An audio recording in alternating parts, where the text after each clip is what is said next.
madaxweynaha xilku hadda ka dhamaaday oo yiri murashax baana isagana fariin baan diraya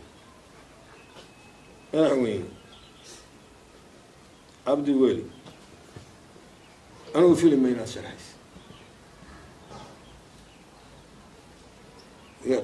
dhowr jeer hore aad tiri anigu ma sharax murashax maahayn dib baan kasoo sheegi doonaa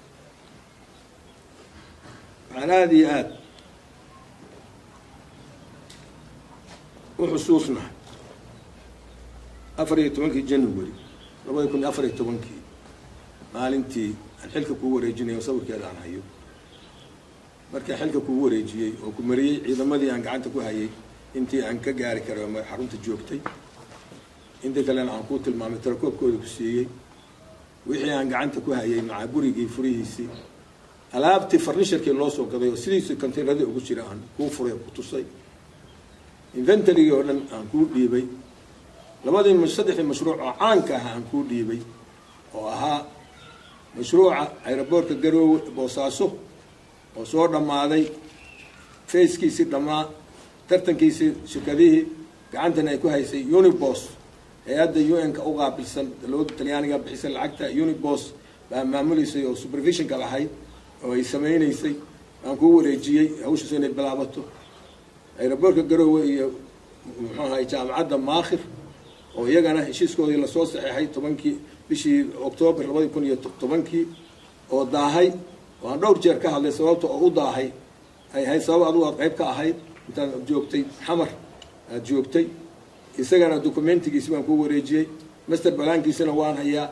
maanta master plan-kiisa laguma dhaqin inta samaysan soo qabiyaa feeska labaadna aan loo raadin waladii hawsha maamuleysay oo ahayd nimanka la yiraahdo Kuwait fan oo loo dhiibay kandaraaska nimankii qaatay subcontract ay ku bixiyeen lacagtii ayna ku wareejin 1,700,000 wili ay ku maqan tahay 500 oo kun markii hore dulaal iyo malaalay kala qaateen adigu aad ka wareysay rag ay hayeen qaar wasiir ahaayeen anigu aan maqashoonahay ama hal deer aan ogahay anigu ay Australia kala soo hadlay oo aan ku yiri mashruuci feeska labaad ma ahayn kii rabta ana bixinayo lacagtii imaaraadkan ka bixinaya xogaaga magdhow ahaan intii hore looga xaday tuuganimadii ku jirta hadda aeroboortka oo runway-ga laamigu saaran yahay la rabay 45 inuu ahaado runway-go dhan oo ahaado 60 markii xajka sanadka la aadi gaaray diyaaradii ku degi kari waayay ilaa kuma kala wareegi karo terminalkan ma tegi karo qaaraankii analka ururnay hadda aan ku ballaarinay shirkadiina aan niri soo codsada bal inta ay dhiman tahay lacagtaas inta ka dhiman 1 milyan way noqonaysaa intay qalabkooda furfuran in la sameeyo xamar bay taala arqalada aad calaaqaadka gelisay labada dawladood dhexdooda aad gelisay baa lacagtaas u imaan weyday waa taala baasha caalamka bixisay deesha caalamka waxay sugaysaa inta maamul yimaado madaxweynaha iyo prime minister-kuna gacanta ku hayaan qoraalkii waa diyaar waa la sameyntaas waa ugu bishaareynaya dadka reer Puntland in ay lacagta aeroboorkaas oo dhamaan doono qaybtaas intaasna waa taan kugu wareejiyay aakhir jaamacadana waa sidoo kale wadadii Chinese ku sameeyay inta ay ka marto mudug iyo nugaal iyo sool iyo inta biyo baxdada ilaa Boosaaso iyadana waa taan kugu wareejiyay faylka saddexaas mashaariic waxay madaxweynaha oo bixin karay oo gacanta ku hayay inta kale wasiirada iska lahaa inta dhigtada ku soo dhacaysa Cabdullaahi waa dad intuu hadda tago warma qabta anaa sameeyay ama sameeyay waxaad samaysay oo aad bilowday oo aad dhamaysay balow dadka farta u saar ma dadka u faars ama hadda iyo qabtaa aad looga tigayso oo gacanta hadda lagu hayo taas waxaan ku leeyahay waxa weeye dawlad dhamaystiran inaan marka kugu wareejiyo 14 afkaa ka qirtay meedida ku jirta waxaan ka codsanayaa inaad saartaan maalmaha wixii Cabdiweli afkiisa ka soo baxay been aan laga sheegay run ah inuu yiri dawlad dhamaystiran ciidamadeedii iyo xukuumadeedii iyo dhismayaasheedii iyo waxba lagu wareejiyo bal arrintaas soo saar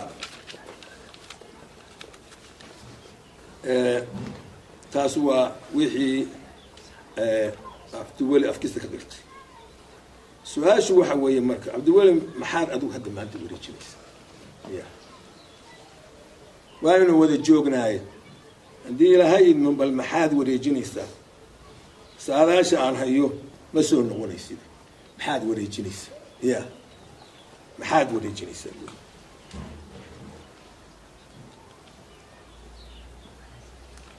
waxa weeye waxaan ka maqlay idaacadaha weli wuxuu yidhaahdaa mashruucyada isteedyadu ay degmooyinka ay ka shaqeeyaan councilska GBLG-ga goormuu ahaa kaas 5 sano oo aan anigu joogay waa socday waaba ugu imisa waa markaa barnaamijku diyaar ahaa dowladda iga horeysay oo diyaar waqtigeeda welina waa socona waana socon doona wash waa la yiraahdo barnaamijka musulo iyo waxa la sheegay musuladaas islaamka waa iska qodan karaan baadiraas waxaan inuu mushir la yimaado 5 sano madaxweynaha ma haddaba kulay nin xil hayay waxba laga filayo inuu sameeyo waxaad maanta adigu noo sheegay kadib bal noo sheeg badrool baan nagu qodnay meel baan ku sugnay laba ceel baa nugaal diyaar ka ahaa laga qodo Soomaaliya oo dhan baa lahayd laakiin hawsha la sii qaban lahaa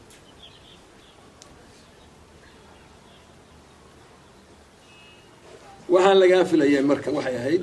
wixii anigu aan wareejiyay amni dhaqaale sugan arrimo bulsho ma garatay mashaariic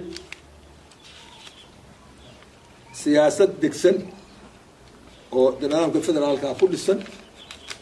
oo maamuladii ay dhisan yihiin dowlad goboleedyada dadku u yaqaan laakiin dowladaha xudda ka ah dowladaha federaalka arrin dhisan yihiin qaarkii la soo socdaan waxaad ku bedesheen carqalad baad ku bedesheen waa ku soo noqon doona carqaladaas amnigii dalka oo sugnaa cabdi weli waad burburisay ciidankii daraawiishta meel ku sheegay booliskii maanta magaalada amnigeeda sugi lahaa ciidamadii badda sugaya oo dowladda saaxiib nahay iyadu gacanta ku hayso tirakoobkiisa iyo tiradiisa iyo maalgelintiisa iyo shaarooyinkiisa gacanta ku hayso ciidankii asluubta meel lagu sheegay ciidankii Somali National Army oo Soomaaliya oo ka dhaxaysa qaybta aan ku lahayn iyo booliska bal meel ku sheeg 3,000 oo ciidan ah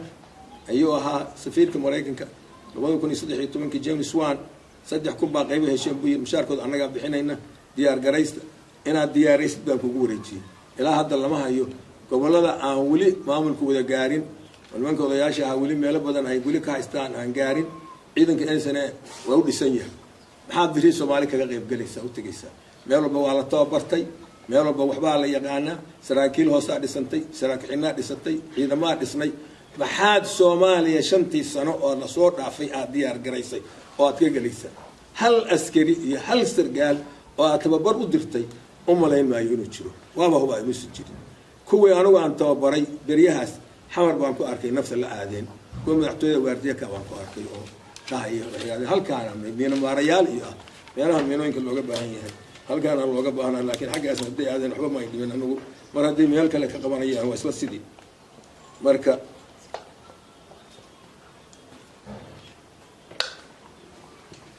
arintaas burbur amni baad wareejinaysaa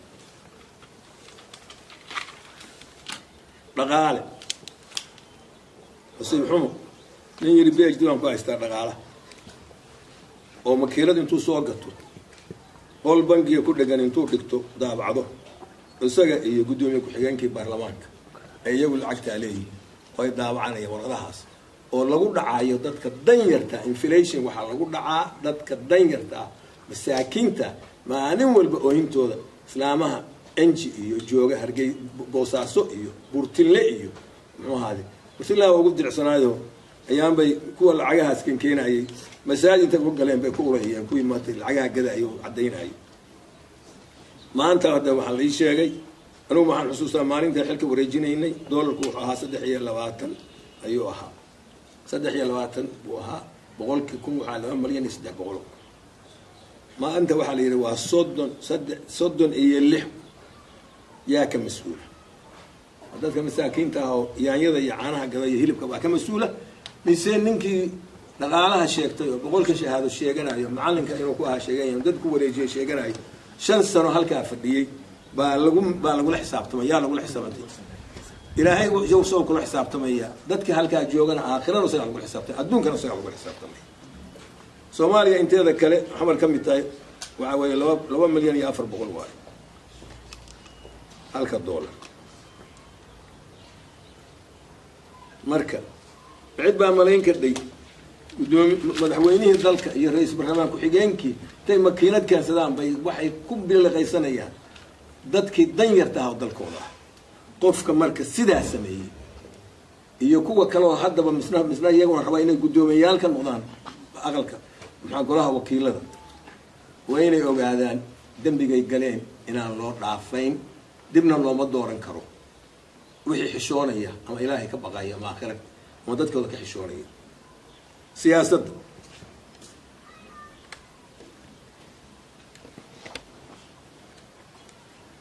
maqaamkii puntland uu lahaa siyaasad ahaan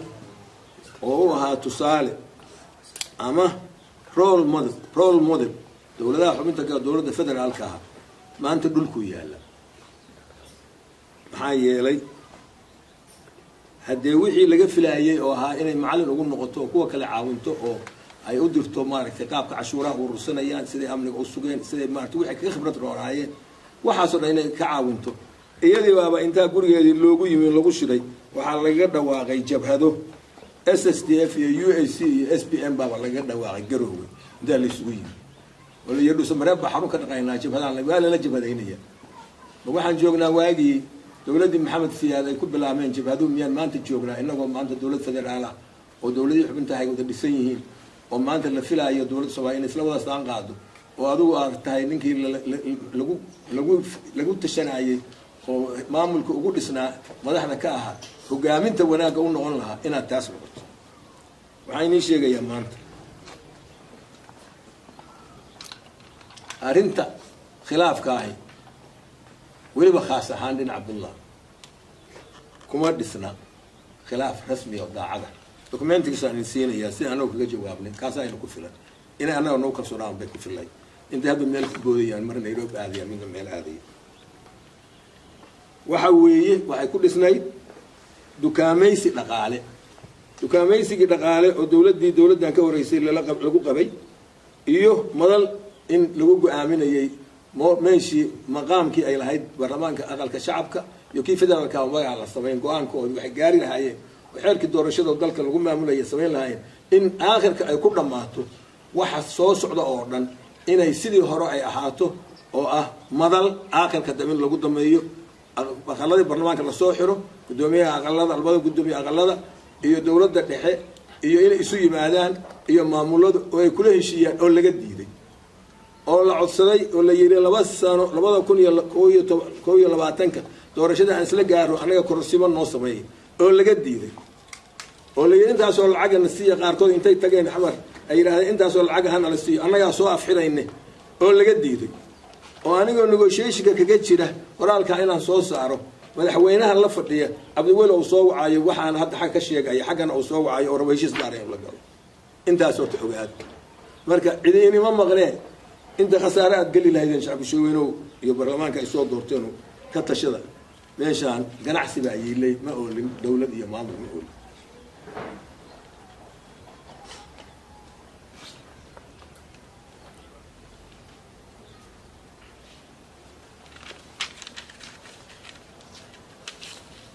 ugu dambeyntii waxaan kula talinayaa madaxweynaha hadda xilka dhamaaday inuu ka tanasulo sharxaadiisa. talaabo badan baan siiyey ma uu yeeli jirin wax ku ool mid caam ay ahayd hadda mid shakhsiyaan siinay. midda shakhsiga waxa weeye Cabdiweli Juun 9keeda 2014 waxaa tiri haddaan doorasho qaban waayo qof iyo coda iyadoo waraaqihii maamulada dowladaha hoose ay ku codayn lahaayeen loogu codayn lahaa ay ku jiraan muxuu ahay karaatintii oo ay yaaleen guryihiina u jaaran yihiin haddaad hirgelin weyday markaad adigu hadalkaa tiri niyadaadu ka soo go'ay laakiin maanta ninkii maahida nin kalaa tah laakiin dadkii ku dhagaysanayay annagaa ka mid ah ilaahayna waa ku maqlahay rikoorkaasuna waa kugu jira luuxul maxfuud 2014 bishii Juun 9keedii hadalkaa tiri may sharaxayo waana aan fashalmay adaa isku marag furay. January 5keedii 2016 waxaa tiri isma sharaxayo. March oo sanadkaana 10keedii waxaa tiri anigu isma sharaxayo. maxaa maanta isu sharaxay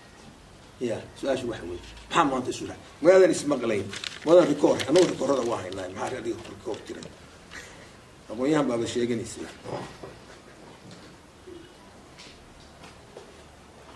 xildhibaanada udamaynta u sheegay xildhibaanada cusub dhalinyaro u baahantii baa u badantii soomaaliduna waxay tidhaahdaa ama adduunyadoo dhan laga yidhaahdaa mustaqbalka waxa iskale dhalinyarada maxaa looga jeedaa mustaqbalka dhalinyarada waxay u leeyihiin maxaa yeelay